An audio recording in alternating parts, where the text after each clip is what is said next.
Bismillahirrahmanirrahim. Assalamualaikum warahmatullahi wabarakatuh.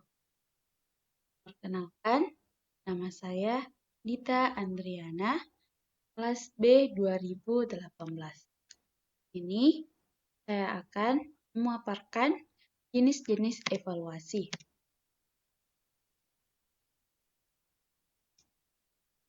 Oke, jenis evaluasi berdasarkan tujuan ada 4 poin.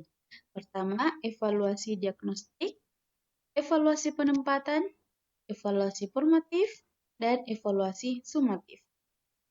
Pertama, saya akan menjelaskan evaluasi diagnostik, di mana evaluasi diagnostik berfungsi atau dilaksanakan untuk mengidentifikasi kesulitan belajar yang dialami peserta didik, menentukan faktor-faktor yang menyebabkan terjadinya kesulitan belajar, dan menetapkan cara mengatasi kesulitan belajar tersebut. Kedua, evaluasi penempatan, di mana itu untuk keperluan penempatan tujuannya itu agar setiap peserta didik yang mengikuti kegiatan pembelajaran di kelas atau pada jenis dan jenjang pendidikan tertentu dapat melakukan kegiatan pembelajaran secara efektif karena sesuai dengan bakat dan kemampuannya masing-masing, yaitu evaluasi formatif. Evaluasi formatif itu pada dasarnya adalah di mana evaluasi proses yang bertujuan untuk mendapatkan umpan balik bagi usaha perbaikan kualitas pembelajaran dalam konteks kelas. Terakhir itu evaluasi sumatif. Evaluasi yang dilakukan pada akhir program untuk memberikan informasi kepada konsumen yang potensial tentang manfaat atau kegunaan program. Tujuan formatif dan sumatif itu di mana tujuan formatif itu untuk mengetahui sejauh mana program terlaksana dalam jangka waktu tertentu. Sedangkan tujuan sumatif itu untuk menentukan nilai yang melambangkan keberhasilan dari program yang telah dilaksanakan.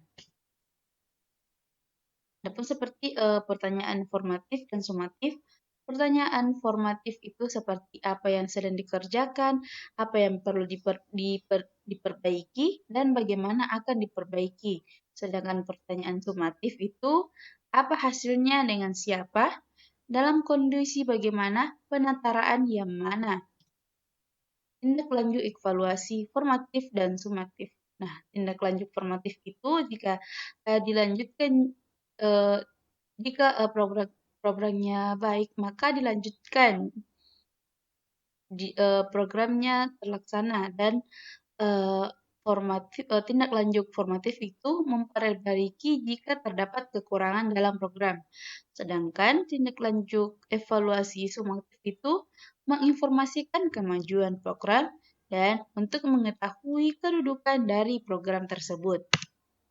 Nah, adapun 5 jenis evaluasi berdasarkan sasaran. Pertama, evaluasi konteks, kedua, evaluasi proses, ketiga, evaluasi input, keempat, evaluasi hasil atau produk, dan kelima, evaluasi outcome. Evaluasi konteks itu adalah evaluasi upaya untuk menggambarkan dan merinci lingkungan kebutuhan yang tidak terpenuhi, populasi dan apa yang dilayani, dan tujuan produk. Evaluasi input itu adalah evaluasi yang dilakukan sebelum suatu proses pembelajaran berlangsung. Jenis evaluasi berdasarkan lingkup kegiatan pembelajaran ada 3, evaluasi program pembelajaran, evaluasi proses pelaksanaan pengajaran, dan evaluasi hasil belajar. Evaluasi program pengajaran itu di mana evaluasi terhadap tujuan pengajaran, evaluasi terhadap isi program pengajaran, dan evaluasi terhadap strategi belajar mengajar. Evaluasi proses pelaksanaan pengajaran itu meliputi Pertama itu kesesuaian antara proses belajar mengajar yang berlangsung dengan garis-garis besar program pengajaran yang telah ditentukan. Kesiapan guru dalam melaksanakan program pengajaran, kesiapan peserta didik dalam mengikuti proses pembelajaran, minat atau perhatian peserta didik di dalam mengikuti pelajaran, dan keaktifan atau partisipasi antara peserta didik dan guru selama proses pembelajaran berlangsung. Adapun evaluasi proses pelaksanaan mengajar, peran bimbingan dan penyuluhan terhadap peserta didik yang memerlukannya, komunikasi dua arah antara guru dan murid selama proses pembelajaran berlangsung, pemberian dorongan atau motivasi terhadap peserta didik, pemberian tugas-tugas kepada peserta didik di dalam rangka penerapan teori-teori yang diperoleh di dalam kelas. Upaya menghilangkan dampak negatif yang timbul sebagai akibat dari kegiatan-kegiatan yang dilakukan di sekolah. Evaluasi hasil belajar itu ada dua evaluasi hasil belajar. Satu, evaluasi mengenai tingkat penguasaan peserta didik terhadap tujuan-tujuan khusus yang ingin dicapai dalam unik-unik program pengajaran yang bersifat terbatas. Yang kedua itu evaluasi mengenai tingkat pencapaian peserta didik terhadap tujuan-tujuan umum pengajaran. Mungkin itu saja presentase yang saya bawakan. Mohon maaf bila ada kekurangan.